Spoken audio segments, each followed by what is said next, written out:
దేవుని యొక్క రాజ్యం అనే ప్రధాన అంశాన్ని మనం ధ్యానం చేస్తూ వస్తున్నాం. ముఖ్యంగా దేవుని యొక్క రాజ్యం అనేది దేవుడు ఆయన ఈ భూమి మీద ఏర్పాటు చేయటానికి దేవుడే ఈ లోకంలోనికి తన రాజ్యాన్ని ఈ లోకంలో ఏర్పాటు చేయటానికి దేవుడే ఈ లోకంలోనికి అడుగుపెట్టాడు. ఉదాహరణకి ఒక రాజు ఒక రాజ్యాన్ని ఆక్రమిస్తే, ఒక ప్రక్క రాజ్యాన్ని ఆక్రమిస్తే ఆ రాజ్యం తన వశం అవుతుంది. ఆ ప్రాంతానికి, ఆ రాజ్యానికి ఇతడు ఒక రాజుగా, అంటే ఏ రాజ్యమైతే ఆక్యుపై అయ్యిందో, ఏ రాజ్యమైతే ఇతడు సొంతం చేసుకున్నాడో ఆ రాజ్యానికి ఇతడు రాజుగా ఉండగలుగుతాడు. ఒకవేళ ఒక రాజు శత్రు రాజ్యాన్ని గనక జయించకపోతే, శత్రు రాజ్యాన్ని ఓడించకపోతే ఆ రాజ్యం పైన ఇతడు రాజుగా ఉండలేడు. కాబట్టి ఒక రాజు ఒక రాజ్యం మీదకు దండెత్తి ఆ రాజ్యాన్ని వశపరుచుకొని ఆ ప్రాంతం, ఆ రాజ్యం అంతటికి ఒక రాజుగా ఉండగలుగుతాడు. ఇదే బైబిల్ గ్రంథంలో మనకు అర్థమవుతున్నది. ఏమిటంటే ఈ లోక సంబంధమైన ఈ రాజ్యం, ఇది సాతాను రాజ్యం. యేసుక్రీస్తు ప్రభు 40 రోజులు ఉపవాసం ఉన్నప్పుడు యేసు ప్రభుతో సాతాను ఏమంటున్నాడు? సాతాను, ఈ రాజ్యం, వాటి మహిమ నాది. ఎవరికి నేను ఇవ్వకూడదునో వాళ్ళకి నేను ఇస్తాను. ఈ రాజ్యం, ఈ లోక మహిమ నాది. నేను ఎవరికి ఇవ్వాలనుకుంటే వాళ్ళకి ఇస్తాను. నీకు ఇవ్వాలనుకుంటున్నాను కాబట్టి నువ్వు నాకు మొక్కితివా, నాకు సాగిలపడ్డావా, నాకు లోబడ్డావా, నేను నీకు ఇస్తాను అన్నాడు. ఇప్పుడు రాజుగా యేసు ప్రభు ఒక రాజుగా ఈ లోకాన్ని జయించితే, ఒక రాజుగా సాతాను రాజ్యాన్ని అంతమొందిస్తే, అప్పుడు యేసుక్రీస్తు దేవుని యొక్క రాజ్యాన్ని ఈ లోకంలో ప్రవేశపెట్టిన వ్యక్తిగా ఉండగలుగుతాడు. కాబట్టి ఇప్పుడు ఒక రాజు, పరలోకము నుండి వచ్చిన రాజులకు రాజుగా యేసుప్రభు ఇక్కడ కనబడుతున్నాడు.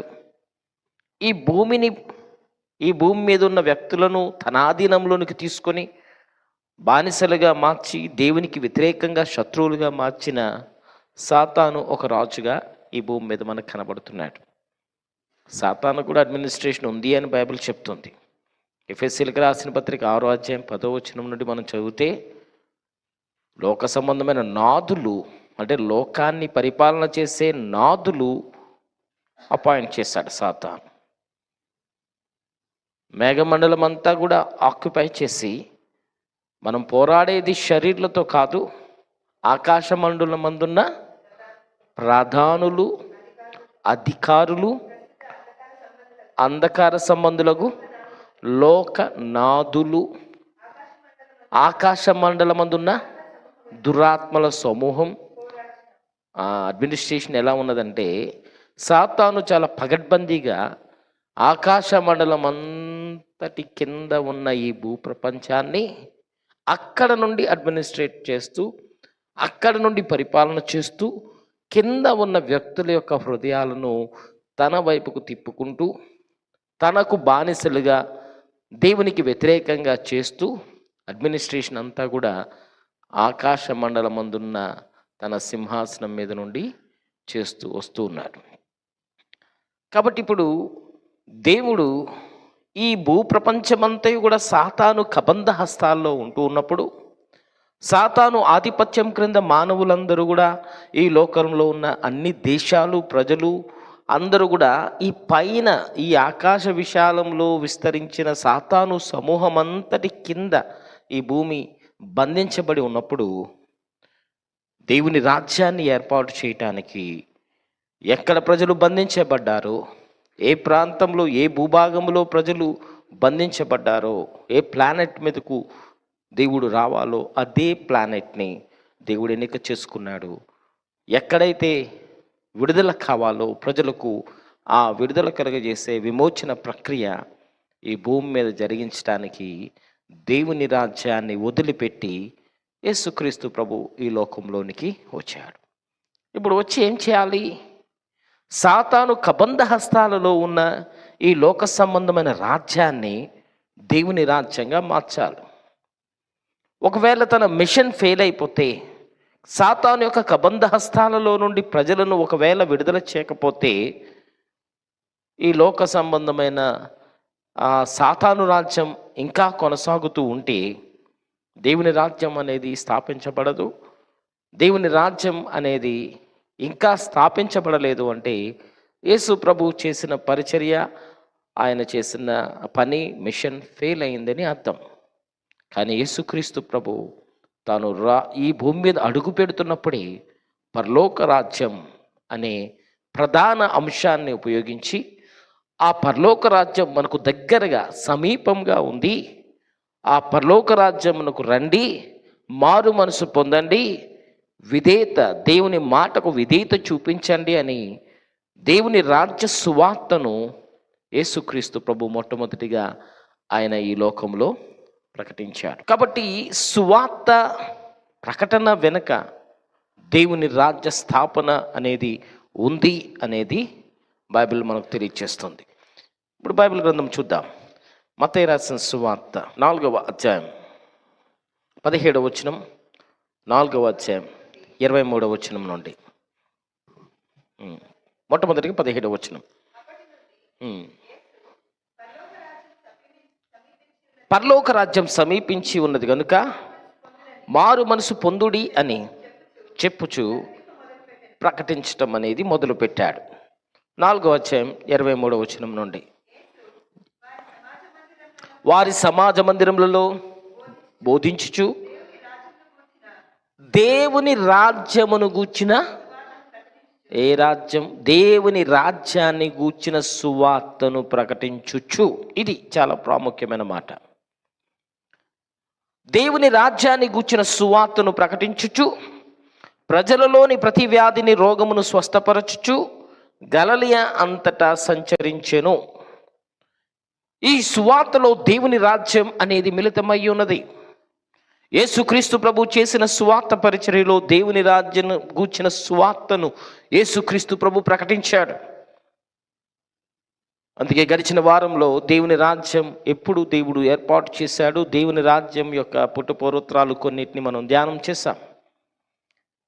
ఇక్కడ చాలా స్పష్టంగా బైబిల్ చెప్తుంది, ఈ దేవుని రాజ్యమును గూర్చిన సువార్తను ప్రకటించటం యేసు ప్రభు మొదలుపెట్టాడు. దేవుని రాజ్యాన్ని కాదని, దేవుని రాజ్యానికి వేరుగా ఆయన ఎలాంటి సువార్త పనిని ఈ భూమి మీద ఆయన మొదలు పెట్టలేదు, చేయలేదు.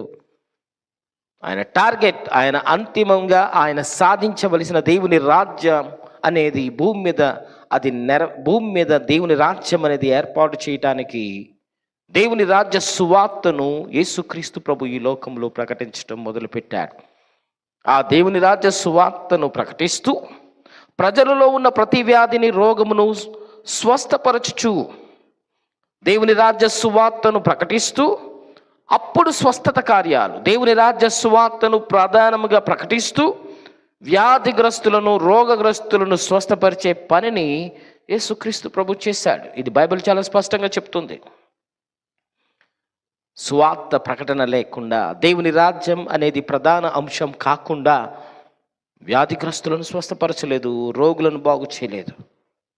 యేసుక్రీస్తు ప్రభు చేసిన పని చాలా సిస్టమేటిక్గా, క్రమబద్ధంగా యేసుక్రీస్తు ప్రభు దేవుని రాజ్య సువార్తను ప్రకటిస్తూ అప్పుడు వ్యాధిగ్రస్తులను బాగు చేశాడని బైబిల్ చెప్తుంది. కాబట్టి ఇప్పుడు యేసుక్రీస్తు చేసిన ఈ పరిచర్యను ఏ విధంగా అయితే యేసుక్రీస్తు ప్రభు చేయమని చెప్పాడో అదే పరిచర్యను మనం ఆయన శిష్యులుగా, యేసుక్రీస్తును వెంబడించే వ్యక్తులుగా, యేసుక్రీస్తును నమ్మిన వ్యక్తులముగా, ఆయనను అనుసరించే వ్యక్తులముగా ఏ పనినైతే యేసుక్రీస్తు ప్రభు చేసి ఈ లోకంలో చూపించాడో అదే పనిని జరిగించటం బట్టి దేవుని రాజ్యం అనేది కట్టబడుతుంది. సువార్తలో దేవుని రాజ్యం అనేది లేకపోతే దేవుని రాజ్యం అనేది కట్టబడదు. దేవుని యొక్క సువార్త దేవుని రాజ్యంతో ముడిపడి ఉంది. ఆ దేవుని రాజ్య సువార్తనే యేసుక్రీస్తు ప్రభు ప్రకటించాడు. అదే సువార్తను ప్రకటించమని యేసుక్రీస్తు ప్రభు మనకి ఆజ్ఞాపించాడు.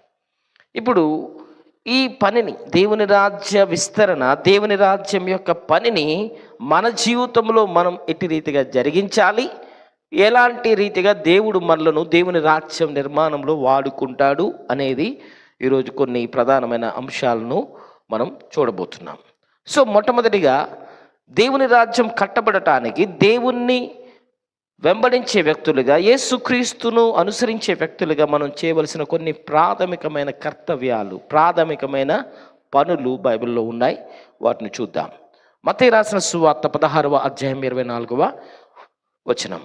మత్తయి రాసిన సువార్త 16వ అధ్యాయం 24వ వచనం.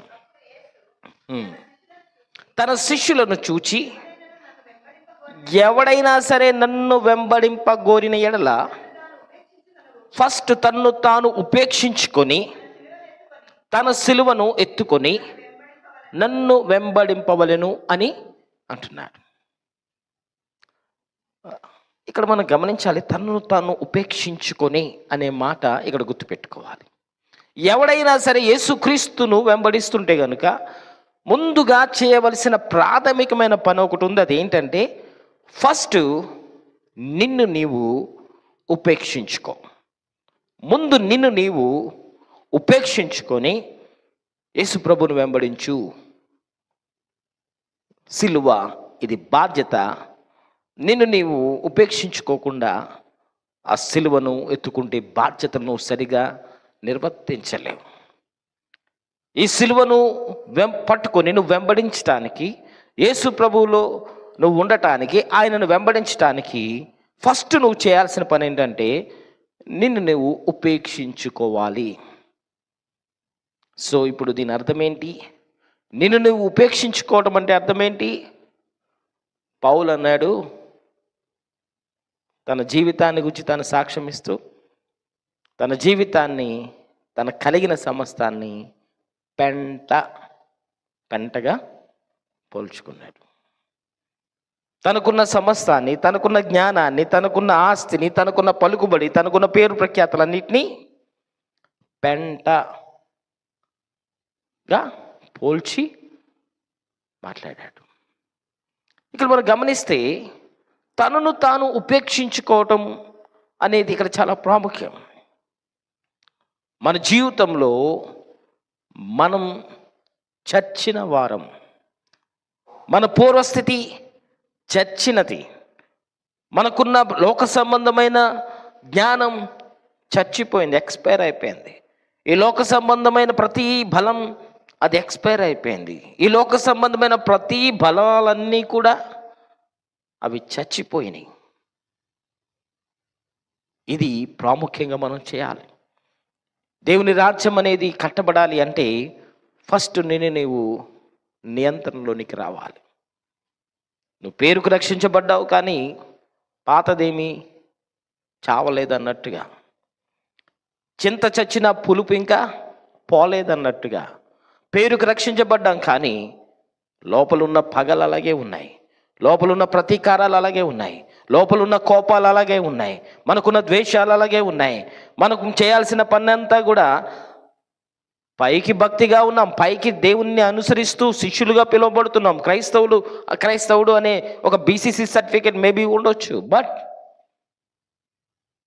దేవుణ్ణి వెంబడిస్తున్నాం అనేది పైకి కనబడుతుంది కానీ పాతది ఏది చావలేదు, పాతది గతించలేదు, పాతది ఇంకా మన జీవితంలో చావలేదు. నిన్ను నువ్వు ఉపేక్షించుకునే విషయంలో ఇంకా నువ్వు ఆ పని చేయట్లేదు. చాలా సందర్భాల్లో దేవుని పని చేయటానికి మనం వేసుకున్న మంచి వస్త్రాలే అడ్డు రావచ్చు. మనం వేసుకున్న మంచి వస్త్రం అబ్బా నలిగిపోతుంది, ఇక్కడ తుడవాలా, చైర్స్ వేయాలా. దేవుని కృప వల్ల అన్ని సదుపాయాలు కలిగిన సంఘంలో మనం ఇక్కడ ఉన్నాం. ఒకవేళ మనమే తుడిచి, మనమే చాపలేసి, మనమే చైర్స్ వేసి, మనమే మన ఆలయాన్ని సిద్ధపరుచుకునే పరిస్థితి మనకుంటే, పాస్టర్ గారు పనులను పెడితే బాగుండేది అని సలహా ఇచ్చేవాళ్ళు లేకపోలేదు. ఇది దేవుని పని, ఇది నేను చేస్తాను అని అనటానికి బదులుగా మనం వేసుకున్న వస్త్రాలే మాస్తాయేమో, చెమట పడతాయేమో, డస్ట్ పడుతుందేమో అని దేవుని పనికి మన మనం వేసుకున్న వస్త్రాలనే సాకుగా చూపించి చాలా అంటే మనం ఇంకా ఉపేక్షించుకోలేదు, మనం ఇంకా చావలేదు, ఇంకా మనం పలుకుబడి పోలేదు, ఇంకా మన ఆలోచన విధానం మారలేదు, ఇంకా ఈ లోక సంబంధమైన ఐడెంటిటీ ఇంకా మనకు కావాలి. ఎవరు ఏమన్నా అనుకుంటారేమో అంతగా తగ్గించుకుంటే. ఒక చీపిరి పట్టుకొని తుడిస్తే ఎవరైనా ఏమన్నా చులకనగా చూస్తారేమో. అక్కడ బాలేదు, ఒక క్లాత్ తీసుకొని తుడిస్తే ఎవరన్నా చూచి ఏదన్నా అనుకుంటారేమో. దేవుని పనిని అసలు మనం బాహ్య ప్రపంచంలో చేసే పనుల కంటే చాలా లీస్ట్గా, చాలా తక్కువ స్థానంలో చూస్తూ మన అహం అనేది ఇంకా చావకుండా, మనలో ఉన్న గర్వపు స్వభావం ఇంకా చావకుండా, మనల్ని మనం తగ్గించుకోకుండా ఇంకా పాత స్థితిని కొనసాగిస్తూ మొక్కిబొడిగా దేవుణ్ణి ఆరాధిస్తూ ఉన్నాం. యేసుప్రభుని వెంబడించే వ్యక్తి ఫస్ట్ చేయవలసిన వ్యక్తి, నిన్ను నువ్వు రిజెక్ట్ చేసుకో. నిన్ను నువ్వు రిజెక్ట్ చేసుకో. నువ్వు ఆత్మ సంబంధంగా క్రీస్తులో బ్రతికావు, ఈ లోక సంబంధంగా ఎప్పుడూ చచ్చిపోయిన వ్యక్తివి. యేసుక్రీస్తును అంగీకరించినప్పుడే ఈ లోక సంబంధమైన ప్రతి జీవితానికి నువ్వు ముగింపు పలికేశావు. చాలా సందర్భాల్లో దేవునిలో ఉన్నాం కాబట్టి ఇలా ఉన్నాం, లోకంలో ఉంటే ఏమన్నా చేద్దుము అనే ఆలోచన కూడా మనకు ఉంటుంది. దేవునిలో ఉన్నాం కాబట్టి ఇప్పుడు తగ్గించుకున్నాం, కానీ లోకంలో ఉంటే ఏమన్నా చేద్దాం అనిపిస్తుంది. దేవునిలో ఉన్నాము కాబట్టి కాదు, దేవునిలో ఉన్నాము అంటేనే లోకపరంగా మనం చచ్చిపోయాం. లోక సంబంధంగా మన జ్ఞానం చచ్చిపోయింది, లోక సంబంధమైన బలం చచ్చిపోయింది, లోక సంబంధమైన ఐడెంటిటీ చచ్చిపోయింది. ఎవడైనా నువ్వు క్రీస్తునందు ఉన్న ఎడల వాడు నూతన సృష్టి. పాతవి ఏమైనాయట? పాతవి గతించిపోయాయి. నీ అహం గతించిపోయింది, నీ గర్వ స్వభావం గతించిపోయింది, నీ పగలు ప్రతీకారాలన్నీ గతించిపోయాయి. నువ్వు నూతన సృష్టి అయిపోయావు, నువ్వు నూతన సృష్టిగా మార్చబడ్డావు. ఈరోజు మన జీవితంలో క్రీస్తును వెంబడించే వ్యక్తిగా కనపరుచుకుంటున్నాం తప్ప మనలను మనం ఉపేక్షించుకున్న వ్యక్తిగా లోకంలో మనం కనపరుచుకోవటం లేదు. చిన్న విషయంలో తగ్గించుకునే విషయంలో మనం తగ్గించుకోవటానికి ఇష్టపడట్లేదు. చిన్న విషయంలో ఒక వ్యక్తికి క్షమాపణ చెప్పాలంటే చెబితే ఎంత లోకువైపోతామో తగ్గించుకోవట్లేదు. చిన్న విషయంలో మనకు మనంగా చాలా మొండితనం, కఠినత్వం, హృదయంలో బండగా, మన హృదయాన్ని బండగా చేసుకొని కఠినత్వమైన స్వభావంతో ఇతరులను కూడా క్షమించకుండా, మన పగస్తులను, మన శత్రువులను క్షమించకుండా, పగ, ప్రతీకారాలు, బండలాంటి హృదయం, కఠినత్వం మనలో పెట్టుకొని రొట్టె ద్రాక్షరసం తీసుకుంటున్నాం, చేతులెత్తి దేవుణ్ణి ఆరాధిస్తున్నాం. ఇంకా మనలో ఉన్న ఆ పాత స్వభావం అనేది చచ్చిపోకుండానే క్రీస్తులో బతుకుతున్నామని చెప్తున్నాం. ఎలా సాధ్యమవుతుంది?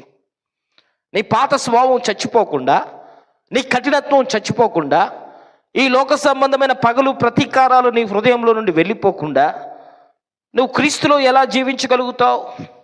క్రీస్తుతో పాటు ఎలా నువ్వు ఉండగలుగుతావు? ఉంటే అటు ఉండాలి, ఉంటే ఇటు ఉండాలి. రెండు రకాలుగా నువ్వు ఉండలేవు కదా. నిన్ను నువ్వు ఉపేక్షించుకోకుండా నువ్వు క్రీస్తును వెంబడించలేవు. క్రీస్తును వెంబడిస్తేనే క్రీస్తుకు శిష్యులుగా ఉంటావు. క్రీస్తును వెంబడిస్తేనే ఆ దేవుని రాజ్య సువార్త ద్వారా దేవుని రాజ్యం అనేది కట్టబడుతుంది. నీకు నువ్వు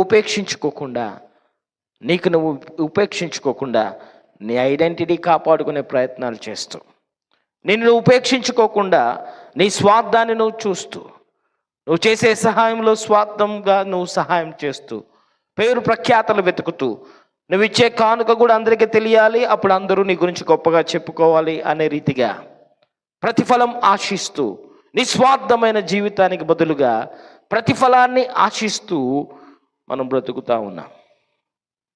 ఇదంతా కూడా నేను నువ్వు ఉపేక్షించుకున్నట్టుగా కాదు. నిన్ను నువ్వు ఉపేక్షించుకోవాలి. నీ జీవితంలో నీకు కలిగింది సున్నా, నీకున్న జ్ఞానం సున్నా, నేను సున్నా అనే భావన నీకు రాకపోతే నువ్వు క్రీస్తును వెంబడించే వ్యక్తిగా ఉండలేవు, దేవుని రాజ్యాన్ని కట్టలేవు అనే విషయాన్ని నువ్వు గుర్తుపెట్టుకోవాలి. దేవుణ్ణి వెంబడించిన తర్వాత పూల మార్గం ఏది ఉండదు, సన్మానాలు ఏమీ జరగవు, గ్రీన్ కార్పెట్ ఎవరు వేసి నిన్ను ఆహ్వానించరు. మాటి మాటికి నీకు విరోధులే, ప్రతి అడుగున విరోధులే, సూటిపోటి మాటలే, అవమానాలే, ప్రతి విషయంలో కూడా ఆటంకాలే. నీ జీవితంలో నీ ప్రయాణం అంతా కూడా నెమ్మది, సుఖం లేని, సమాధానం లేని పరిస్థితులే నీ జీవితంలో ఎదురవుతాయి. యేసు ప్రభుని నమ్మిన తర్వాత అంతా సాఫీగా అలా పైకి ఇలా వెళ్ళిపోతుంది అనుకోవద్దు. యేసుక్రీస్తు ప్రభుని నమ్మిన తర్వాత ప్రతి పరిస్థితి నీకు వ్యతిరేకమవుతుంది, ప్రతి వ్యక్తి నీకు వ్యతిరేకమవుతాడు. లోకానికి నువ్వు శత్రువు అవుతావు, లోకస్తులు నీకు శత్రువు అవుతారు. ప్రతి పరిస్థితిలో నువ్వు ఆటంకాలు ఎదుర్కొంటూనే నీ జీవిత ప్రయాణం ఉంటుంది. ఇదంతటినీ కూడా జయించి నువ్వు ముందుకు వెళ్ళాలంటే నువ్వు మోసే సిలువను పట్టుకొని నువ్వు యేసు ప్రభును వెంబడించాలంటే నీ అహం చచ్చిపోవాలి, నీ గర్వ స్వభావం చచ్చిపోవాలి. నేను అనే గర్వ స్వభావం, అహం చచ్చిపోవాలి. నువ్వు సున్నా, నేను సున్నా, పాతవి గతించాయి, నేను సున్నా అనే భావనలోనికి మనం రావాలి. మన జీవితంలో కొన్ని సందర్భాల్లో మంచిగా ఉంటున్నాం, కొన్ని సందర్భాల్లో ప్రేమ కలిగి ఉంటున్నాం, కొన్ని సందర్భాల్లో చాలా మంచిగా అనిపిస్తుంది మన జీవితాన్ని గురించి. కానీ కొన్ని సందర్భాల్లో అదుపు తప్పిన రీతిగా, ఒక ఓవర్ స్పీడ్లో వెళ్తున్న వెహికల్ ఎలాగైతే అదుపు తప్పుతుందో, రాడార్ నుండి వేరైపోయిన ఒక ఏరోప్లేన్ ఎలాగైతే గతి తెలియకుండా వెళ్ళిపోతుందో, మన జీవితంలో కూడా చాలా సందర్భాల్లో అబ్నార్మల్గా బిహేవ్ చేస్తున్నాం. అబ్నార్మల్గా మనం కంట్రోల్ తప్పిన వ్యక్తులుగా మనం ప్రవర్తిస్తూ ఉన్నాం. అంటే ఇంకా నీలో బతికే ఉంది, నీలో పాత స్వభావం. నువ్వు ఉపేక్షించుకోవాలి, వాటన్నిటిని పక్కకు పెట్టాలి, వాటన్నిటిని చెత్తబుట్టలో వేయాలి. ఈ లోక సంబంధమైన వాటన్నిటిని నువ్వు చెత్తబుట్టలో వేయాలి. నేను సున్నా అనే భావంలోనికి నువ్వు రావాలి. అప్పుడే యేసు ప్రభువును వెంబడించే వ్యక్తిగా నువ్వు ఉండగలుగుతావు అనేది ఇక్కడ బైబిల్ చెప్తున్న వాస్తవం. రెండవది, యోహాను రాసిన సువార్త. ఇవన్నీ యేసు ప్రభు ఇచ్చిన స్టేట్మెంట్స్. యోహాను రాసిన సువార్త 8వ అధ్యాయం 12వ వచనం. 8వ అధ్యాయం 12వ వచనం. నేను లోకమునకు వెలుగును, నన్ను వెంబడించేవాడు చీకటిలో నడవక జీవపు వెలుగు, అది మామూలు వెలుగు కాదు, ఏ వెలుగు అది? జీవపు వెలుగులో ఉంటాడు అని బైబిల్ చెప్తుంది.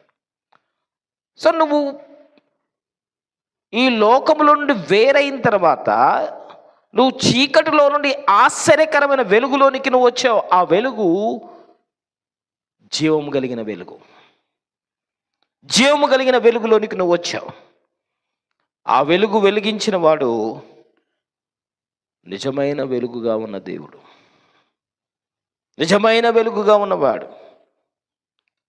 యోహాను సువార్త 1వ అధ్యాయంలో ఈ మాటలు ఇక్కడ రాయబడ్డాయి, ఒకసారి చూద్దాం. యోహాను సువార్త 1వ అధ్యాయము 9. నిజమైన వెలుగు ఉండెను, ఆ వెలుగు లోకంలోనికి వచ్చుచు ప్రతి మనుష్యుని వెలిగిస్తుంది. ఆ నిజమైన వెలుగేంటి? జీవింపచేసే వెలుగు, జీవము కలిగిన వెలుగు. ఆ నిజమైన వెలుగు లోకంలోనికి వచ్చి ప్రతి మనిషిని వెలిగిస్తూ ఉంది. సూర్యకిరణాలు లిమిటెడ్గానే ఉన్నాయి. ఒక గోడ అడ్డుంటే సూర్యకిరణాలు గోడను దాటి రావు, నీడగా కన్వర్ట్ అయిపోతుంది. వెలుగు ఒకటి అడ్డు ఉంటే అక్కడ వరకే అది పరిమితం అవుతుంది, అవతల పక్కకు ఆ వెలుగు ప్రసరణ అనేది ఉండదు. కానీ నిజమైన వెలుగు మన హృదయాంతరంగంలోనికి వెళ్ళి హృదయాంతరంగంలో ఉన్న చీకటిని పాలద్రోలింది. నీ హృదయాంతరంగంలో ఉన్న అంధకారాన్ని, నీ హృదయాంతరంగంలో ఉన్న చీకటి స్వభావాన్ని, నీ హృదయాంతరంగంలో సాతానుకు సంబంధించిన చీకటి సామ్రాజ్యాన్ని వెళ్ళగొట్టి నీ హృదయాంతరంగంలోనికి ఆ వెలుగు ప్రసరించింది. ఇది దేవుని వెలుగు. చీకటి నీలో లేదు. నువ్వుంటే వెలుగు సంబంధిగా ఉండాలి, ఉంటే చీకటి సంబంధిగా ఉండాలి. వెలుగు చీకటి స్నేహం చేస్తాయంటే ఎలా కుదురుతుంది? ఉంటే వెలుగు ఉంటుంది, లేకపోతే చీకటి ఉంటుంది. వెలుగున్న చోట చీకటి ఉండదు, చీకటి ఉన్న చోట వెలుగు ఉండదు. ఏదో ఒకటే ఉంటుంది. ఈరోజు నీలో ఉన్న వెలుగు అది జీవ వెలుగు, జీవాన్ని కలిగించిన వెలుగు. తాత్కాలికమైన వెలుగు కాదు, ఇది ఎటర్నల్ లైఫ్. నీలో ఆ వెలుగు ప్రసరిస్తూ ఉంది. కాబట్టి చీకటి నీలో ఉన్నట్టుగా, చీకటి నీలో లోపల ఉంటే పైనేదో నీ మీద లైట్ పడినట్టుగా నువ్వు ఉండటానికి వీల్లేదు. ఈ నిజమైన వెలుగు నీ హృదయాంతరంగంలోనికి ప్రసరిస్తే, నీ హృదయాంతరంగంలో ఉన్న ఈ కటిక చీకటి, నీ హృదయాంతరంగంలో ఉన్న ఈ అంధకారమైన స్థితి, ఈ చీకటి స్వభావము, సాతాను గూడుపెట్టిన ఈ చీకటి సామ్రాజ్యాన్ని పెళ్లగించి నిజమైన వెలుగు నీ హృదయంలోనికి ప్రసరించింది. ఇప్పుడు చీకటితో నీకు పొత్తు లేదు, చీకటి సహవాసాలతో నీకు పొత్తు లేదు, చీకటి సంబంధమైన విషయాలతో నీకు పొత్తు లేదు. నిన్ను నువ్వు కనపరుచుకుంటున్నప్పుడు ఈ లోకంలో నిజమైన వెలుగు కలిగిన వ్యక్తిగా నిన్ను కనపరుచుకో. ఉట్టినే దేవుని రాజ్యం కట్టబడుతుందా? ఉట్టినే దేవుని రాజ్యం కట్టబడుతుందా? గాంధీజీ అన్నాడు, క్రైస్తవులుగా ఉంటే ఏంటంటే, క్రైస్తవులుగా బ్రతికితే ఇండియా దేశం ఎప్పుడో క్రైస్తవ దేశం అయిపోయేదట. ఇండియా దేశం ఎప్పుడో క్రైస్తవ దేశంగా మారిపోయేదట. మరి క్రైస్తవులుగా బ్రతకట్లేదు కదా. క్రైస్తవుల జీవితాల్లో మార్పు ఏమి ప్రజలు గుర్తించట్లేదు కదా.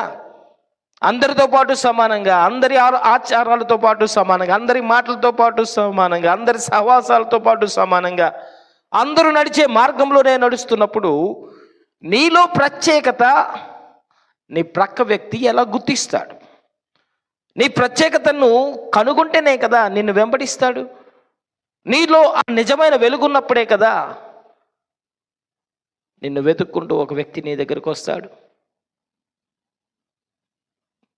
ఈరోజు you are the lighthouse. నువ్వు వెలుగుగా పైన 10 మందికి నీ వెలుగును కనపరిచే వ్యక్తిగా నువ్వు లేకపోతే చీకట్లో ఉన్న వాళ్ళు చీకట్లతోటే ఉంటారు. చీకట్లో నివసించే వ్యక్తులు చీకట్లోనే నివసిస్తున్నారు. ఎందుకంటే నువ్వు వెలుగును కప్పుకున్నట్టుగా, మంచం కింద కొంచెం కింద పెట్టినట్టుగా నీ వెలుగు నువ్వు దాచుకుంటూ, నిజమైన వెలుగును నీలో ప్రసరింపకుండా, నీలో నుండి వెలుగు అనేది కనపడకుండా, అందరితో నేను కూడా సమానమే, నేను పనిచేసే స్థలంలో అందరితో నేను సమానమే, నా స్నేహితుల మధ్య అందరితో సమానమే, అందరితో నేను సమానమే అని అందరిలాగానే బ్రతుకుతున్నావు కదా. నీలో ప్రత్యేకత ఏది కూడా ప్రజలు గుర్తించట్లేదు. నీలో ఉన్న ఆ నిజమైన వెలుగు, నీలో ఉన్న ఆ జీవపు వెలుగు నీలో కనబడట్లేదు. కాబట్టి దేవుని యొద్దకు ఎవరు కూడా రావట్లేదు. కాబట్టి దేవుని రాజ్యం కట్టబడటానికి, దేవుని రాజ్యం అనేది నీ ద్వారా నిర్మించబడటానికి, నీ అంతరంగంలో ప్రసరించిన ఈ వెలుగును బట్టి నువ్వు బ్రతకాలి. చీకటితో నీకు పొత్తు లేదు, చీకటితో నీకు రాజీ లేదు, చీకటితో నీకు సహవాసం లేదు, చీకటితో నీకు సంబంధం లేదు. చీకటి సంబంధమైన విషయాలకు వేరుగా ఆత్మ సంబంధమైన మనోనేత్రాలు కలిగిన వ్యక్తిగా, ఆత్మ సంబంధమైన వ్యక్తిగా, ఆత్మ సంబంధమైన జ్ఞానం కలిగిన వ్యక్తిగా, ఆత్మ సంబంధమైన వెలుగులో నడిచే వ్యక్తిగా ఈ లోకంలో నిన్ను నువ్వు కనపరుచుకోవాలి. ఇది ఖచ్చితంగా మన జీవితంలో మనం దేవుణ్ణి అంగీకరించిన తర్వాత మనం చేయవలసిన ప్రాముఖ్యమైన పనులు అనేది ఇక్కడ యేసుక్రీస్తు ప్రభు చెప్తున్నారు. యోహాను సువార్త 10వ అధ్యాయం 27వ వచనం. యోహాను సువార్త 10వ అధ్యాయం, నా గొర్రెలు నా స్వరము వినును, నేను ఎరుగుదును, అవి నన్ను వెంబడించును. ఇప్పుడు మనం గమనించాలి. నీ నామమున అద్భుతములు చేయలేదా? నీ నామమున సూచక్రియలు చేయలేదా? నీ నామమున ప్రవచించలేదా? అంచెదిన ముందు యేసుక్రీస్తు ప్రభువు దగ్గరకు వచ్చి అనేక మంది వచ్చి మేమిది మా ఐడెంటిటీ అని అంటారట. నీ నామమునే ఉపయోగించి మేము అద్భుతాలు చేశాం, నీ నామమునే ఉపయోగించి ప్రవచించాం, నీ నామమున దయ్యాలు వెలగొట్టాం, మహత్కార్యాలు చేశాం, నీ నామమును బట్టి అంటారంట. నీ నామమును బట్టి పనిచేసిన వ్యక్తులు అంటారంట. అప్పుడు యేసు ప్రభువు ఏమంటాడట? మీరు నా స్వరం వినలేదు, మీరు నా గొర్రెలు కాదు. మీరు నా గొర్రెలైతే మీరు నా స్వరం వింటారు. నేను మిమ్మల్ని ఎరిగి ఉంటాను, నేను మిమ్మల్ని ఎరిగి ఉంటాను, కానీ మీరు నా గొర్రెలుగా లేరు, నా ఆధిపత్యం క్రింద మీరు లేరు, నా పరిపాలన క్రింద మీరు లేరు, నా మాటను బట్టి మీరు జీవించలేదు, నా ఆధిపత్యం క్రింద మీరు లేరు. మీరు నా నామాన్ని ఉపయోగించి స్వార్థంగా అద్భుతాలు చేశారు. మీరు చేసిన అద్భుతాల వెనుక మీ స్వార్థం ఉంది. నా నామమును ఉపయోగించి ప్రవచనాలు చెప్పారు, నా నామాన్ని ఉపయోగించారు టిష్యూలాగా, నా నామాన్ని ఉపయోగించి మీరు అన్నీ చేశారు, కానీ నా మాట వినే వ్యక్తులుగా మీరు లేరు, నా చేత ఎరుగబడిన వ్యక్తులుగా మీరు లేరు. ఇక్కడ ఏమంటున్నాడు? నా గొర్రెలు నా స్వరాన్ని వింటాయి, నా గొర్రెలు నా స్వరాన్ని వింటాయి. తర్వాత నేను వాటిని ఎరుగుదును. అప్పుడు ఏం చేస్తారు? ఆ స్వరం విన్నప్పుడు వెంబడిస్తారు. ఈ ప్రక్రియ ఖచ్చితంగా జరగాలి. దేవుని స్వరాన్ని విని దేవుణ్ణి వెంబడించే వ్యక్తిగా లేకుండా ఉంటే దేవుని చేత ఎరగబడము, దేవుని చేత గుర్తింపబడం. నేనెవరో మీరెవరో నాకు తెలియదు అని అన్నాడు. వాళ్ళందరూ గొప్ప గొప్ప పెద్ద పెద్ద పరిచయం చేసిన వ్యక్తులే కావచ్చు. నేనెవరో మీరెవరో నాకు తెలియదు అన్నప్పుడు వాళ్ళ ఐడెంటిటీ చాలా ఖచ్చితంగా బలంగా చెప్పారు. ఏమని చెప్పారు? మేము నీ నామమున అద్భుతాలు చేయలేదా అని. చూడండి ఒకసారి మత్తయి రాసిన సువార్త 7వ అధ్యాయం 22-23 వచనాలు. అనేకులు నన్ను చూచి ప్రభువా ప్రభువా నీ నామమునే కదా మేము ప్రవచించాం, నీ నామమున దయ్యములను వెళ్ళగొట్టాం, నీ నామమున అనేకమైన అద్భుత కార్యాలు చేశాం అని చెప్తారు. అప్పుడు ఎన్నడూను ఎరుగను అక్రమము చేయువార్లారా నా యొద్ద నుండి పొండి అని చెప్తాడు అన్నాడు. మళ్ళీ వీళ్ళెవరు? దేవుని ద్వారా గుర్తింపు పొందిన వ్యక్తులు కాదు, దేవుని ద్వారా ఆమోదించబడిన వ్యక్తులు కాదు. దేవుని పేరును ఉపయోగించుకొని వీరి గుర్తింపు కొరకు వీరు పనిచేశారు. దేవుని పేరు ఉపయోగించి వీళ్ళ గుర్తింపు కొరకు వీళ్ళు సెలబ్రిటీలు అయిపోయారు. నా గొర్రెలైతే నా స్వరం వింటాయి, నేను వాళ్ళని ఎరుగుదును, ఆ గొర్రెలు నన్ను వెంబడిస్తాయి. ఇక్కడ నేను ఎరుగును అన్నాడు. వీళ్ళు గొర్రెలు కాదు, వీళ్ళు తోడేళ్ళు. దేవుని నామాన్ని అడ్డు పెట్టుకొని దేవుని యొక్క నామం పేరిట అద్భుతాలు చేసి దేవుని నామాన్ని అడ్డు పెట్టుకొని సొంత ఐడెంటిటీ, సొంత ఉనికి, సొంత జీవనం కొరకు, స్వార్థం కొరకు పరిచర్య చేసిన వ్యక్తుల్ని నేను ఎరుగను అంటున్నాడు. నా గొర్రెలైతే నా స్వరం వింటాయి, ఆ వినే వ్యక్తులు ఎవరో నాకు తెలుసు, నేను గుర్తించాను, వాళ్ళు నన్ను వెంబడిస్తారన్నాడు. మరి దేవుని స్వరం వినకుండానే, దేవుని మాటకు లోబడకుండానే దేవుని పేరును ఉపయోగించి బతికే వ్యక్తులు దేవుని చేత గుర్తింపు పొందిన వ్యక్తులు కాదు, దేవుని రాజ్య సంబంధులు కారు. ఇది చాలా స్పష్టంగా ఇది యేసుక్రీస్తు ప్రభు తెలియజేస్తున్న మాట. మీ ఇంటికి వచ్చి ఒక వ్యక్తి, అడుక్కునే వ్యక్తి బయట నిలబడి ఇట్లా నీతో మాట్లాడాలి అన్నాడు అనుకోండి, పోరావతలకి అంటాం. ఎందుకంటే వాడు బిచ్చగాడు కావచ్చు. సీరియస్గా వార్నింగ్ ఇచ్చుకోనండి, 2 తగిలిస్తాం. ఎందుకంటే వాడు బిచ్చగాడు కాబట్టి. కానీ అదే బిచ్చగాడు వచ్చి తలదించుకొని అయ్యా మిమ్మల్ని ఎస్ఐ గారు రమ్మన్నారు అన్నాడు అనుకోండి, ఎవరు ఎస్ఐ గారా అంటాం. ఇదే బిచ్చగాడు వచ్చి తలదించుకొని అయ్యా మిమ్మల్ని ఎస్ఐ గారు రమ్మన్నారండి, వెంటనే ఇలా ఉన్న కాలర్ ఇలా వెళ్ళిపోతుంది. ఎందుకు? వాడు సామాన్యమైన వ్యక్తే, వాడు నీచుడే, దరిద్రుడే, దీనస్థితిలో ఉన్న వ్యక్తే. కానీ ఉపయోగించిన పదం ఏంటి? వాడు ఉపయోగించిన పదం ఏంటి? ఎవరు ఐడెంటిటీ చెప్పాడు? చెప్పండి, ఎవరు ఐడెంటిటీ చెప్పాడు? ఎస్ఐ పిలుస్తున్నాడు అన్న వెంటనే బనియంతో ఉంటే టీషర్ట్ వేస్తాం, బట్టలు వేసుకుని ఉంటే జోళ్ళు వేసుకుంటాం, నడువు వస్తానంటాం. ఇప్పుడు చెప్పండి,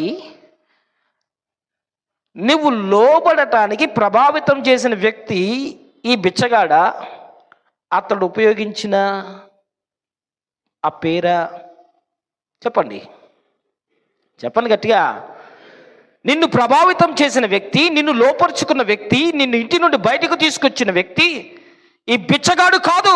ఆ బిచ్చగాడు ఉపయోగించిన పేరు, అందులో అధికారం ఉంది కాబట్టి నిన్ను తలదించేటట్టుగా చేసింది. ఎస్ఐ రా అంటే నువ్వు పరిగెత్తావు, బిచ్చగాడి మాట కాదు.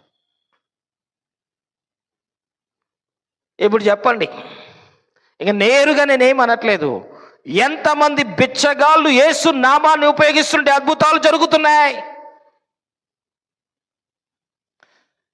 ఈ ఉపయోగించే వ్యక్తి శక్తిని బట్ట, నామం శక్తిని బట్ట, ఆ యేసు నామం బట్టి దురాత్మలు వెళ్ళవలసిందే, ఆ యేసు నామం బట్టి అద్భుతాలు జరగాల్సిందే. ఉపయోగించే వ్యక్తి ఎవరు అనేది కాదు, ఉపయోగించిన నామం ఎంత గొప్పది అనేది ముఖ్యం. వారు ఎవరైనప్పటికీ యేసు నామమున అద్భుతాలు జరగాల్సిందే. ఎందుకంటే అది అన్ని నామముల కంటే ఉన్నతమైన నామం. ప్రతి మోకాలు కూడా నామమునకు లోబడే నామం, ప్రతి నాలుక ఆయన నామాన్ని ఒప్పుకోవాల్సిందే. అలాంటి ఉన్నతమైన నామాన్ని ప్రకటిస్తే ఏ వ్యక్తికైనా అద్భుతాలు జరగాల్సిందే. కాబట్టి ఈ లోక సంబంధంగా అద్భుతాలను చూసి, తాత్కాలికమైన మహిమలు చూసి, ఈ వ్యక్తి ఎంత గొప్ప సేవకుడు, ఈ వ్యక్తి ఎంత గొప్పగా దేవుని సేవ చేస్తున్నాడని పరిగెట్టొద్దు. అతడు దేవుని స్వరం వింటున్నాడా? దేవుని ద్వారా గుర్తింపు పొందిన వ్యక్తి దేవుణ్ణి వెంబడిస్తున్నాడా? లేక దేవుని నామాన్ని అడ్డు పెట్టుకొని బ్రతుకుతున్నాడా? ఈ అంచె దినంలో మనం గుర్తించాలి. దేవుని నామాన్ని అడ్డు పెట్టుకునే వాళ్ళందరూ దేవుని చేత గుర్తింపు పొందిన వ్యక్తులు కాదు. నీ నామమును మేము అద్భుతాలు చేయలేదా, దయ్యాలు ఎల్లగొట్టలేదా, ప్రవచించలేదా, నీ నామమున అన్నారు. అరే, నా నామాన్ని ఉపయోగించారు, కానీ మీ గుర్తింపు కొరకు, దేవుని గుర్తింపు కొరకు కాదు, మీ గుర్తింపు కొరకు నా నామాన్ని ఉపయోగించారు. నా మాటకు మీరు లోబడిన వ్యక్తులు కాదు, నన్ను వెంబడించిన వ్యక్తులు కాదు. ఒకవేళ నా మాటకు లోబడితే, నా స్వరం వింటే, నన్ను వెంబడిస్తే నేను ఖచ్చితంగా మిమ్మల్ని ఎరుగుదును, నేను ఎరగనన్ను. కానీ మీరు నాకు లోబడిన వ్యక్తులు కాదు, నన్ను వెంబడించిన వ్యక్తులు కాదు. కాబట్టి మీరెవరో నేను ఎరుగను అంటున్నాను. దేవుని ద్వారా గుర్తింపు పొందే పరిచర్య చేయాలి తప్ప లోక సంబంధమైన గుర్తింపు కొరకు మనం ఏర్పాటు చేయబడలేదు. నీ సెల్ఫ్ ఐడెంటిటీ అనేది చచ్చిపోవాలి. ఈ లోక సంబంధమైన ఒక ఐడెంటిటీ కోసం నువ్వు బ్రతుకుతున్నావు. 10 మందిలో అందరిలో కనబడాలి, ఎవరు నా గురించి తక్కువగా మాట్లాడకూడదు, ఎవరు నన్ను ఏమి అనకూడదు, ఒక రేంజ్లో నేను ఉండాలనుకుంటున్నావు. నీ సొంత గుర్తింపు కొరకు నువ్వు ప్రాకులాడుతున్నావు. నీ సొంత గుర్తింపు కొరకు నువ్వు పని చేయటానికి పిలువబడలేదు. నీ సొంత ఐడెంటిఫికేషన్ అనేది నిరూపించబడటానికి నువ్వు పిలువబడలేదు. దేవుని నామాన్ని ఘనపరిచి దేవుడున్నాడు అనే గుర్తింపు ఇవ్వటానికి దేవుని ఎన్నిక చేసుకున్నాడు. సొంత లాభం కొరకు కాదు. చాలా సందర్భాల్లో మెసేజ్ వస్తూ ఉంటుంది, టీవీలో కింద స్క్రోలింగ్ వస్తుంది, ప్రార్థన అవసరతలకు పలానా నంబర్కి కాల్ చేయండి అని. ప్రార్థన చేయించుకోవద్దు అనట్లేదు, ప్రార్థన కోసం కాల్ చేయొద్దు అనట్లేదు. ఒక విషయానికి నేను చెప్తున్నాను. ఒక మెసేజ్ వస్తూ ఉంది, కింద ప్రార్థన అవసరతల కొరకు సంప్రదించండి, ప్రార్థన అవసరతల కొరకు ఈ నెంబర్కి కాల్ చేయండి అంటారు. సరే, ప్రార్థన అవసరతల కొరకు ఒక సేవకుని యొక్క నంబర్కి మనం కాల్ చేస్తున్నాము. ఆ సేవకుడు మన కోసం ప్రార్థన చేస్తున్నాడు. ఇప్పుడు దేవుని మీదకు దృష్టి మళ్ళిస్తున్నాడా, సేవకుని మీదకు దృష్టి మళ్ళిస్తున్నాడా? ఇప్పుడు మనం వాడే సిమ్ కార్డు కూడా కస్టమర్ కేర్ సెంటర్ ఉంది. మనం వాడుతున్న ప్రతి గూడ్స్, ప్రతి ఎలక్ట్రానిక్ గూడ్స్ కూడా కస్టమర్ కేర్ సెంటర్లు ఉన్నాయి. ఒకవేళ ఏ వస్తువు అయినా పని చేయలేదు అనుకోండి, వెంటనే ఏం చేస్తాం? కస్టమర్ కేర్కి కాల్ చేస్తాం. ఎస్, కస్టమర్ కేర్కి కాల్ చేస్తాం. ఈరోజు సమస్యల్లో ఉన్న ప్రజలందరి కొరకు కస్టమర్ కేర్ సెంటర్స్ ఉన్నాయి. ఏంటి? సమస్యల్లో ఉన్న ప్రజలందరి కొరకు కస్టమర్ కేర్ సెంటర్స్ ఉన్నాయి. అవేంటో తెలుసా? ప్రార్థన గోపురాల పేరుతో 24 గంటల ప్రార్థన గోపురం, మీ అవసరత కొరకు మేము ప్రార్థన చేస్తాం అంటున్నారు. ఇక్కడ గమనించాలి, ఒక వ్యక్తిని వ్యక్తిగతంగా దేవుని మీద ఆధారపడాలి అని బోధించకుండా, మీకు కష్టం వస్తే మాకు కాల్ చేయండి మేము ప్రార్థన చేస్తామని వాళ్ళ మీద ఆధారపడమని చెప్తున్నారంటే అది సరైన బోధ అంటారా? కష్టం వస్తే దేవునికి ప్రార్థించాలి అని నేర్పించడానికి బదులుగా మేము ప్రార్థన చేస్తే అద్భుతం జరుగుతుందని బోధిస్తున్నారంటే దేవుని మీద ఆధారపడమని చెప్తున్నారా? దేవుని మీద ఆధారపడకుండా వ్యక్తుల యొక్క హృదయాలను కష్టం వస్తే పలానా కాలువలకి చేయాలి, పలానా మినిస్ట్రీకి చేయాలి, పలానా చర్చిలకి చేయాలి, పలానా పాస్టర్కి కాల్ చేయాలి, అప్పుడు సాల్వ్ అయిపోతుంది. మరి వీళ్ళు ఏం చేస్తారు? కేవలం ఫోన్ వరకే వ్యక్తిగతంగా ప్రార్థన చేసుకుంటారా? వ్యక్తిగతంగా దేవుని మీద ఆధారపడతారా? వ్యక్తిగతంగా దేవునితో నడిచే అనుభవం ఉందా? అవసరానికి మేమున్నాం, మమ్మల్ని వాడుకోండి అంటున్నారు సేవకులు. అవసరానికి మేము పని చేస్తామంటున్నారు సేవకులు. అలాంటి వాళ్ళు దేవుణ్ణి వెంబడింపని ప్రతి ఒక్కరికి కావాలి. ఎందుకంటే అంతగా మేము ప్రార్థనలో గడపలేం బ్రదర్, అంతగా దేవునిలో కనిపెట్టలేం బ్రదర్, అంతగా దేవుని దర్శనం కొరకు ఎదురు చూడలేం బ్రదర్, దేవుని వాక్కు కొరకు ఎదురు చూడలేం బ్రదర్. మేము ఏం చేయాలో మాకు తెలియదు కాబట్టి వెంటనే మేము సేవకునికి కాల్ చేస్తాం, సేవకుడు మాకు చెప్తాడు, వెళ్ళిపోతాం. సింపుల్గా ఇన్స్టెంట్ కాఫీ లాగా అంటున్నారు. కాబట్టి దేవుణ్ణి వెంబడించే వ్యక్తికి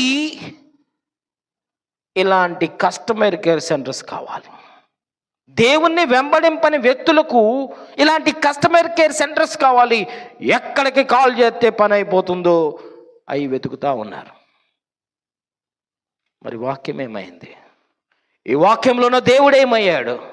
నీ విశ్వాసం ఏమైంది? నీ ప్రార్థన జీవితం ఏమైంది? నువ్వు ప్రార్థన చేస్తే దేవుడు అద్భుతం చేయడా? నీలో ఉన్న ఆత్మ అతనిలో ఉంది, అతనిలో ఉన్న ఆత్మ నీలోనే ఉంది, అందరిలో ఉన్న ఆత్మ పరిశుద్ధాత్ముడు అయినప్పుడు నీ ప్రార్థన దేవుడు విండా?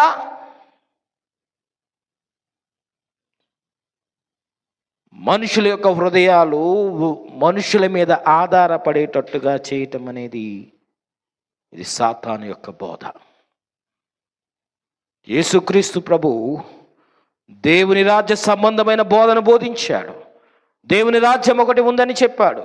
పరలోకమందున్న మా తండ్రి అని దేవుణ్ణి బయలుపరిచే బోధ, ప్రార్థన నేర్పించాడు. స్వస్థత కొరకు ఎక్కడ ప్రార్థన చేశాడు? ఇదొకటి నాకు చాలా ప్రశ్నగానే ఉంది. యేసుక్రీస్తు ప్రభు దగ్గరకు వచ్చిన వ్యక్తులకు స్వస్థత ప్రార్థనలు ఎక్కడ చేశాడు? యేసు ప్రభు దగ్గరకు వచ్చిన రోగగ్రస్తులకి స్వస్థత ప్రార్థనలు ఎక్కడ చేశాడు యేసు ప్రభు? ఆజ్ఞాపించాడు. తన అధికారాన్ని ఉపయోగించి మాటను బట్టి అద్భుత కార్యాలు చేశాడు. యేసుక్రీస్తు ప్రభు లాజరు దగ్గరికి వెళ్ళి, లాజరు ప్రభు బయటకు తీసుకురా అని ప్రార్థన చేశాడా? చచ్చిపోయిన వ్యక్తి దగ్గరికి వెళ్ళి 10 మంది కుష్ఠరోగులు తన దగ్గరకు వస్తే నిలబడి 10 మంది రోగులు నేను ప్రార్థన చేసి బాగు చేస్తున్నానని చెప్పాడా? రక్తస్రావం కలిగిన స్త్రీ యేసుక్రీస్తును దొంగచాటుగా వచ్చి ముట్టుకున్న వ్యక్తి దగ్గర ప్రార్థన చేశాడా? ఒక చిన్న పాప చనిపోయింది, అక్కడికి వెళ్ళి తలుపులు వేసుకొని పేతురు, యోహాను, యేసుక్రీస్తు ముగ్గురే ఆ గదిలోకి వెళ్ళారు. పాప చచ్చిపోయింది, అక్కడికి వెళ్ళి ప్రార్థన చేశాడా? చేయి పట్టుకొని లేచి తల తాకుమి లేచి నిలబడు అన్నాడు. యేసుక్రీస్తు ప్రభు ప్రార్థన ఎక్కడ చేశాడు? ఆయన ఒంటరిగా ఉన్నప్పుడు, ఆయన ప్రతిరోజు ఒంటరి సమయంలో దేవునితో మాట్లాడుతూ ఆయన కొండపైన ప్రార్థనలో గడిపాడు. బాహాటంగా ఎక్కడ ప్రార్థన, స్వస్థత ప్రార్థన చేశాడు? బాహాటంగా సువార్త ప్రకటించాడు. బాహాటంగా సువార్త ప్రకటించాడు. యేసుప్రభు బాహాటంగా స్వస్థత ప్రార్థనలు ఎక్కడ చేయలేదు, చెయ్యమని చెప్పలేదు. బైబిల్ కూడా ఎవిడెన్స్ ఉంది. ఈ యొక్క మత్తయి రాసిన సువార్త 6వ అధ్యాయం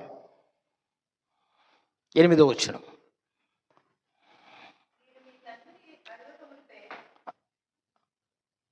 అమ్మ 8వ వచనం, 6వ అధ్యాయం 8వ వచనం.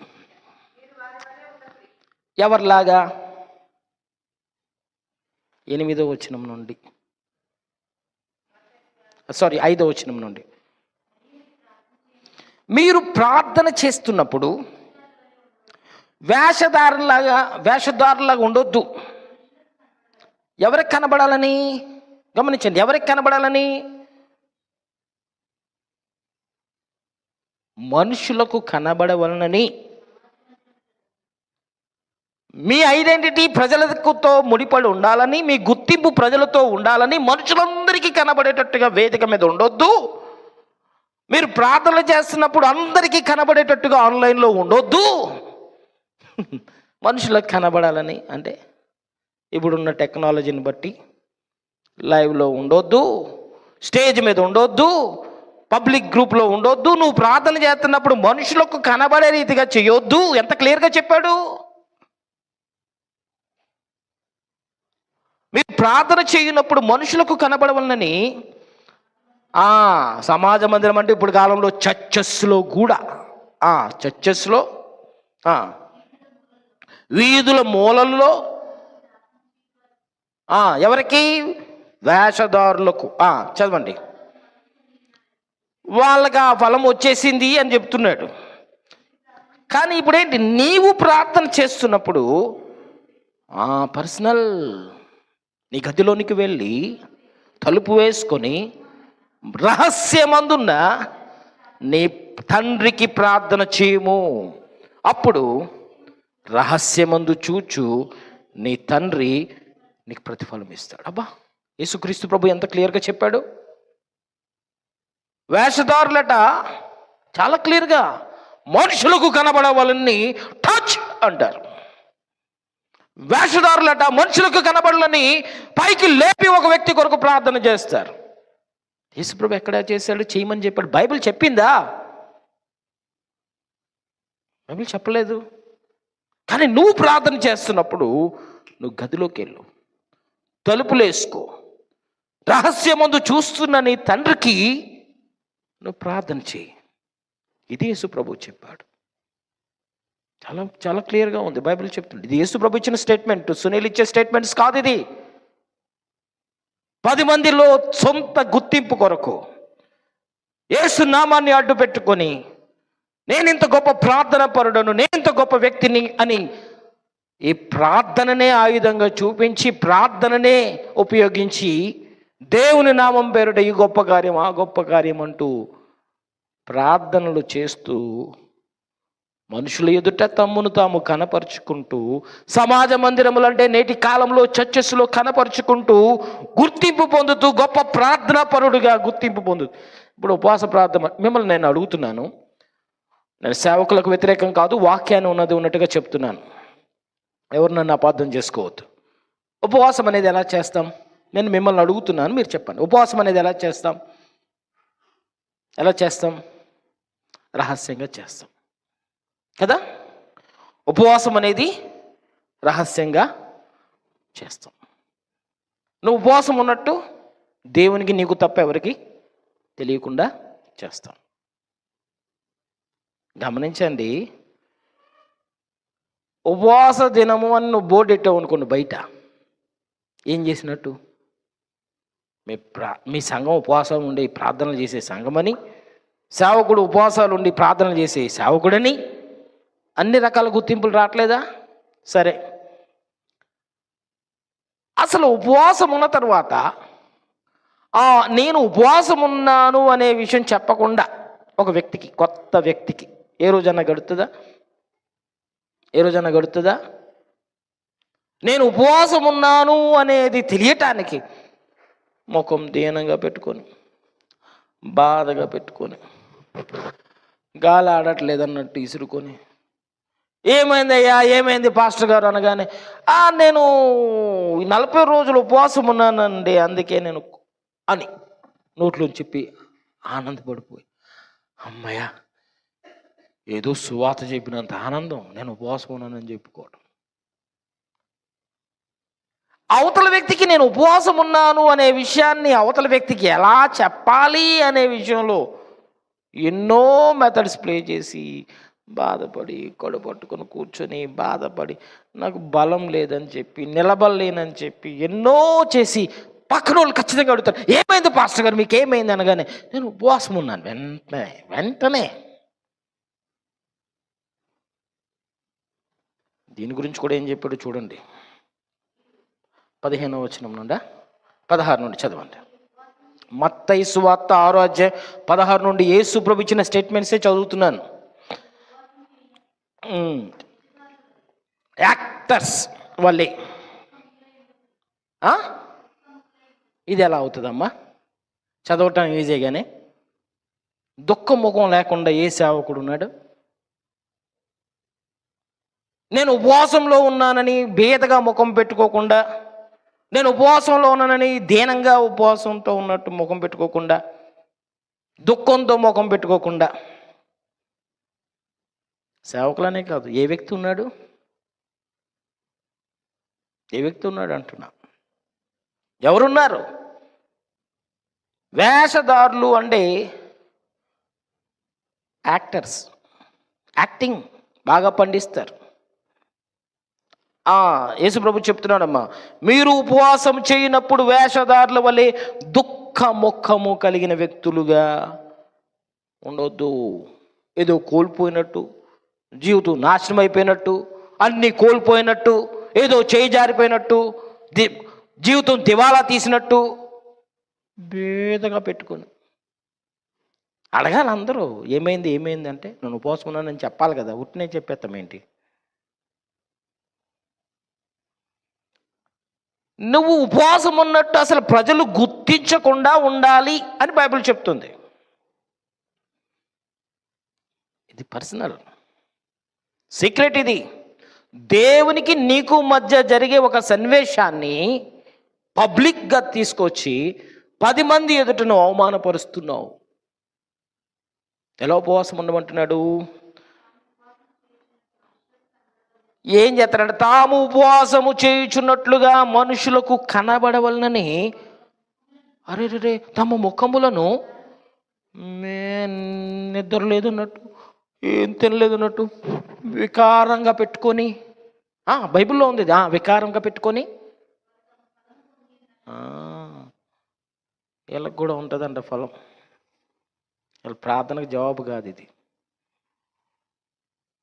సెల్ఫ్ ఐడెంటిటీ కోసం ఉపవాసం ఉండాలి.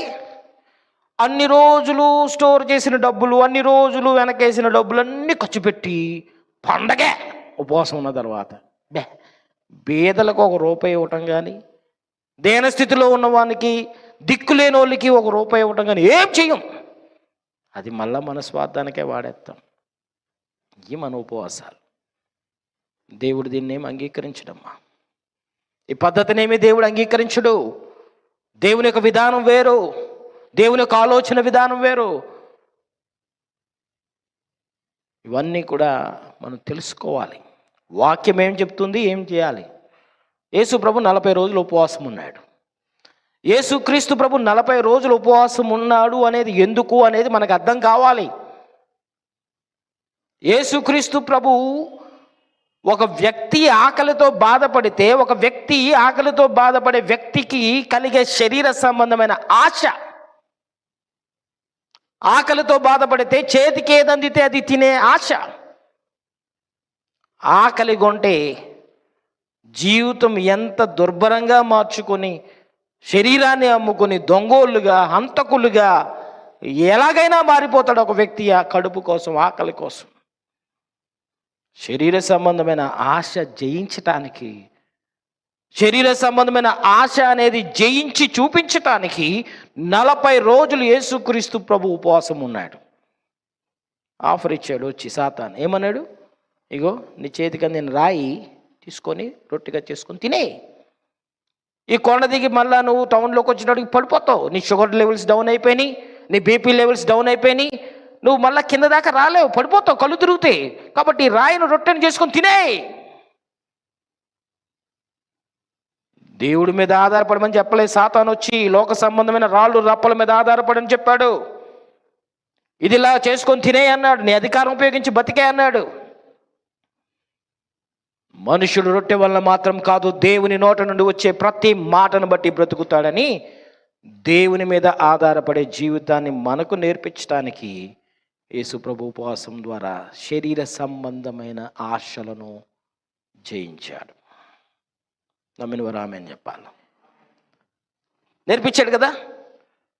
ఇప్పుడు యేసుక్రీస్తు ప్రభు మళ్ళా తన లైఫ్ టైంలో 40 days ఫాస్టింగ్ తర్వాత తన లైఫ్ టైంలో మళ్ళీ ఎక్కడున్నాడు ఉపవాసం? ఎక్కడున్నాడు? సిలువ ఎక్కక ముందు ఏమైనా 40 రోజులు ఉపవాసం ఉండి చనిపోయాడా?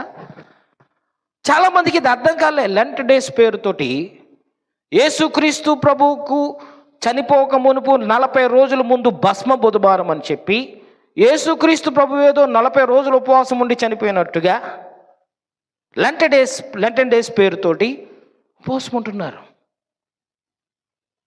అసలు యేసు ప్రభు చచ్చిపోయే రాత్రి మనం బైబిల్ చదువుతున్నప్పుడు ఆయన అప్పగింపబడిన రాత్రి ఒక రొట్టెను ఎత్తుకొని కృతజ్ఞతాస్తుతులు చెల్లించి ఇది నా శరీరం, ఆయన అప్పగింపబడే రాత్రి అంటే తెల్లారితో చచ్చిపోయే రాత్రి కూడా ఇది శరీరం, దీన్ని తినండి అని రొట్టె కూడా తిన్నాడు కదా. ఎక్కడ ఉపవాసం ఉన్నాడు?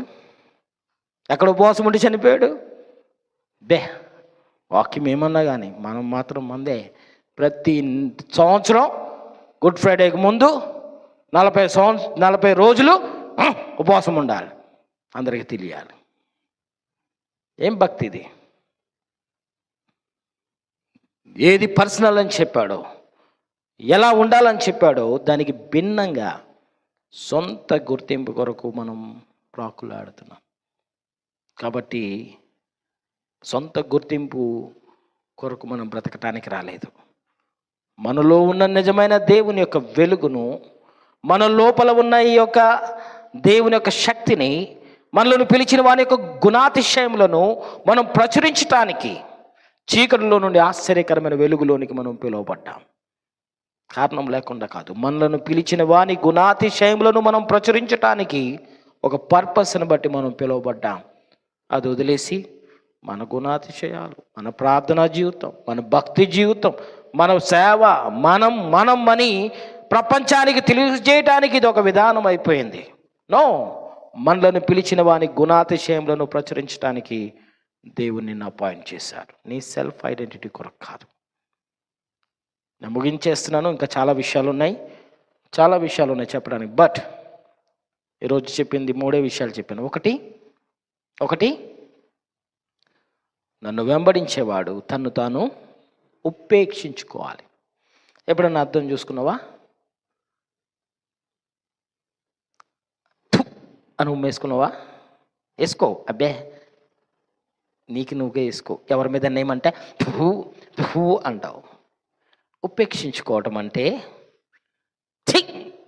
నీకు నువ్వుగా నీ అద్దంలో నీ ముఖం మీద వేసుకొని నువ్వు చచ్చిన వ్యక్తి, నీ అహం, నీ గర్వం, నీలో ఉన్న క్రోధం, కోపం, పగ, ప్రతీకారాలు అన్నీ చచ్చిపోయి నువ్వు ఒక చచ్చిన శవం అనే ఫీలింగ్ ఉంటేనే ఈరోజు నువ్వు అద్దంలో నీ ముఖం చూసుకొని థూ అని ఉమ్మేసుకుంటావు.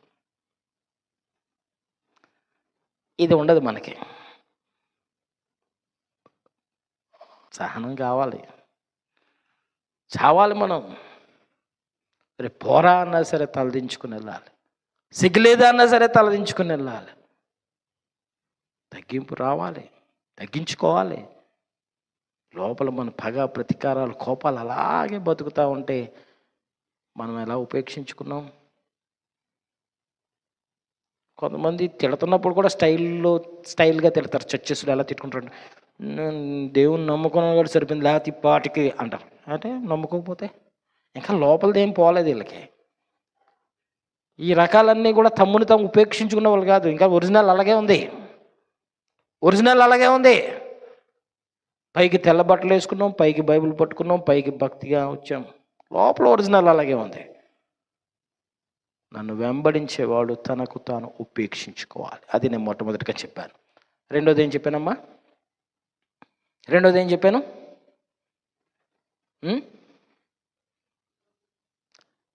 నేను లోకానికి వెలుగు, నన్ను వెంబడించేవాడు జీవపు వెలుగును కలిగి ఉంటాడు అన్నాడు.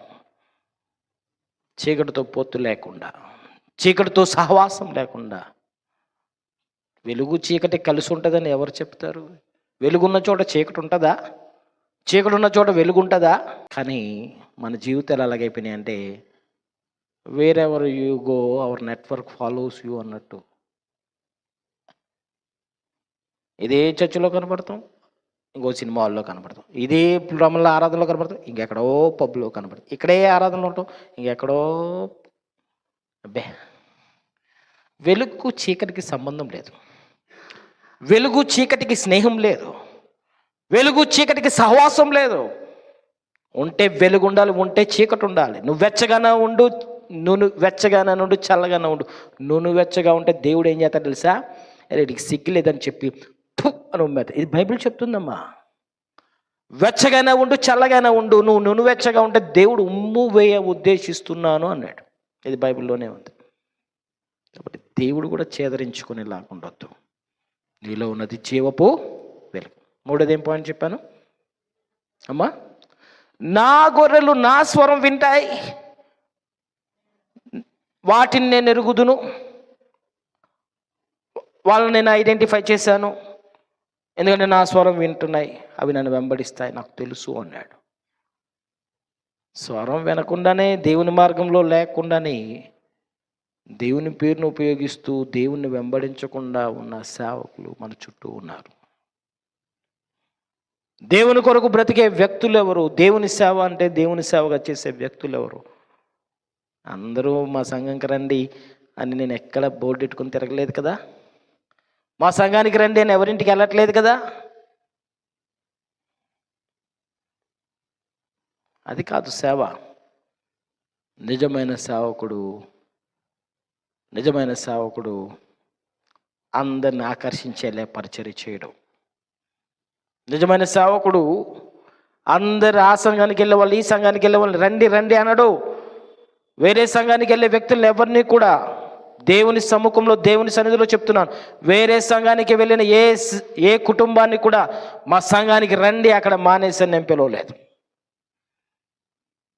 దేవుని యొక్క మాట, దేవుని ద్వారా ఆకర్షించబడి, దేవుని స్వరానికి లోబడి దేవుణ్ణి వెంబడించాలి అనేది బోధించాను.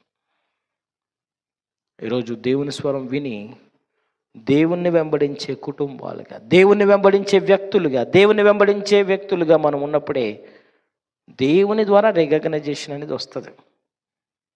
దేవుని స్వరం వినకుండా, దేవుణ్ణి వెంబడించకుండా ఉంటే కూడా రికగ్నైజేషన్ ఉంటుంది. అది మనుషుల పరంగా వస్తుంది.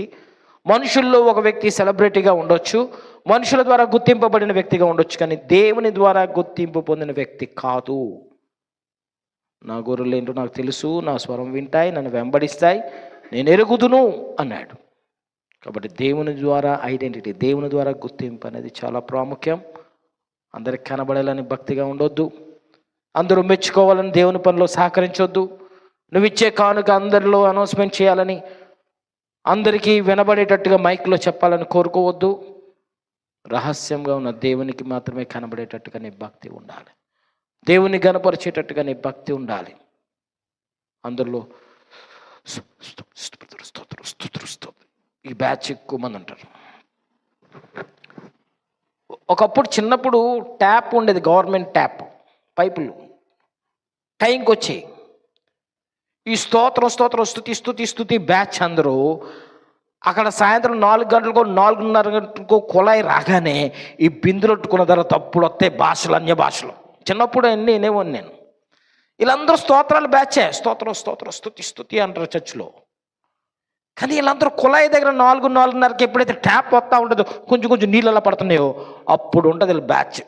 అసలైన అన్య భాషలు బయటకు వస్తాయి వాళ్ళకి. మనుషులకు కనబడాలనే భక్తి దేవుడే నిషేధించాడు.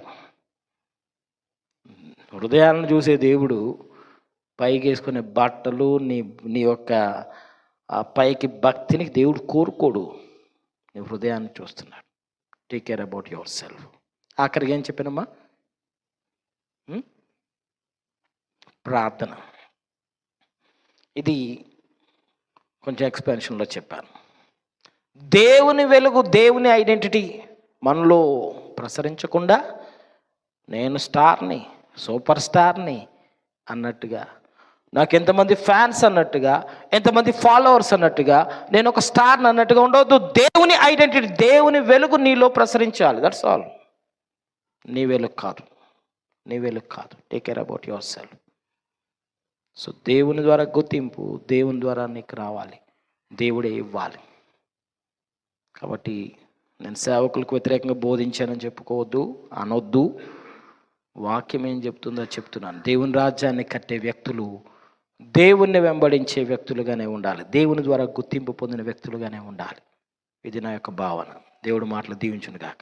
ఆమేన్. యేసుక్రీస్తు ప్రభు ప్రకటించిన సువార్త, దేవుని రాజ్యమును గూర్చిన సువార్తను ప్రకటిస్తూ వ్యాధిగ్రస్తులను బాగు చేస్తూ,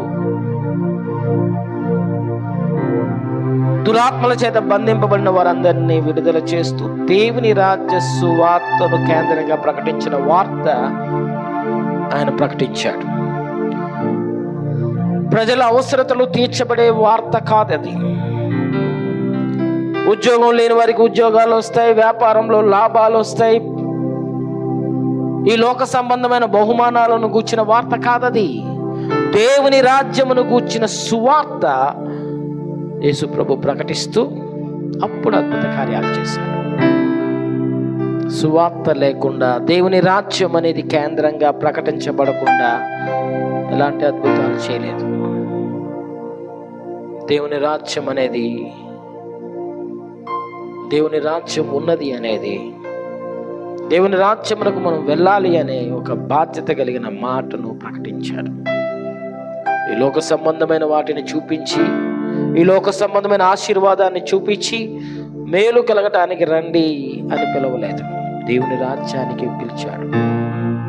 ఈరోజు మన వ్యక్తిగత జీవితంలో మొట్టమొదటిగా దేవుని రాజ్యమును, నీతిని వెతకండి అని బైబిల్ చెప్తుంది. నీ అవసరత ఎంత గొప్పదో వెతుకుతున్నావు. అవసరత సమస్యను పరిష్కరించటానికి ఎన్నో రీతులుగా ప్రయత్నాలు చేస్తున్నావు. మొట్టమొదటిగా నీవు దేవుని రాజ్యాన్ని, నీతిని వెతికితే అవన్నీ కూడా మనకు కలుగుతాయని బైబిల్ చెప్తాం. మన ముఖ్య గమ్యం, మన గురి, మన గమ్యం దేవుని రాజ్యం. దేవుని రాజ్యం మీదకు మన దృష్టి ఉండకుండా, దేవుని రాజ్య సంబంధమైన జీవితాన్ని మనం జీవించకుండా, ఈ లోక సంబంధమైన వాటి పైన ఆధారపడి ఈ లోక సంబంధమైన జీవితాన్ని జీవించడం వరకే సాతాను మనల్ని ప్రోత్సహిస్తాడు. దేవుని మీద ఆధారపడటం మనం నేర్చుకోవాలి. అందరూ కళ్ళు మూసుకుందాం, మనల్ని మనం పరీక్షించుకుందాం.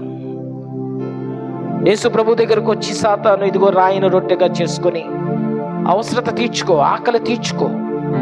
నువ్వు బలహీనంగా ఉన్నావు, ఆకలేస్తుంది, నీ శరీరాశ తీర్చుకో అని సాతాను చెప్తే,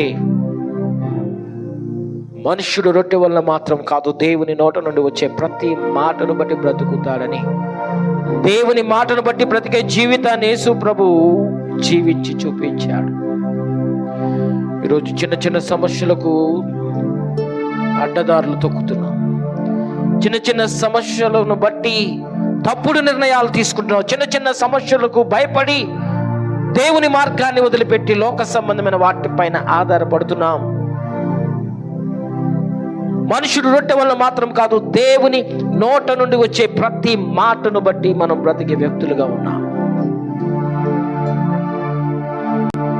మన రాజ్యం ఈ లోక సంబంధమైనది కాదు. మనం బ్రతికింత వరకే కాదు, శాశ్వతమైన దేవుని రాజ్యానికి సంబంధించిన పౌరసత్వం కలిగిన వ్యక్తులుగా ఈ లోకంలో ఉన్నాం. రాజులకు రాజుగా, ప్రభువులకు ప్రభుగా ఉన్న గొప్ప దేవాది దేవుణ్ణి ఆరాధించే వ్యక్తులుగా మనం ఉన్నాం.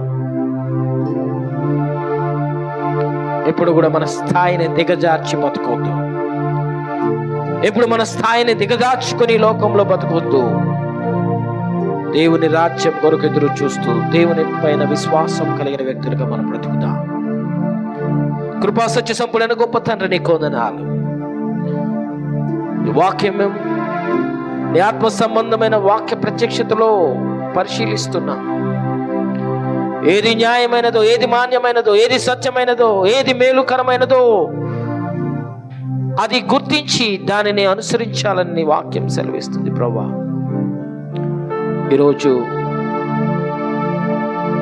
మేలు కలిగించేది నీ వాక్యం.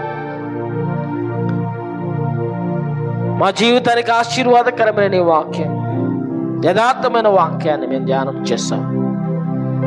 ఏ రీతిగా మేము ఉండాలో, దేవుని రాజ్య సంబంధమైన జీవితాన్ని జీవించే వ్యక్తి ఎలా నీ మాటకు లోబడాలో, ఎలా మమ్మల్ని మేము ఉపేక్షించుకోవాలో, ఎలా నిన్ను వెంబడించాలో, మా అవసరత కొరకు కాదు కానీ, పేరుకు నీ నామాన్ని ఉపయోగించడం కాదు కానీ, నీ ద్వారా గుర్తింపు పొందే జీవితం మేము కలిగి ఉండాలని ఈరోజు మేము నేర్చుకున్నాం.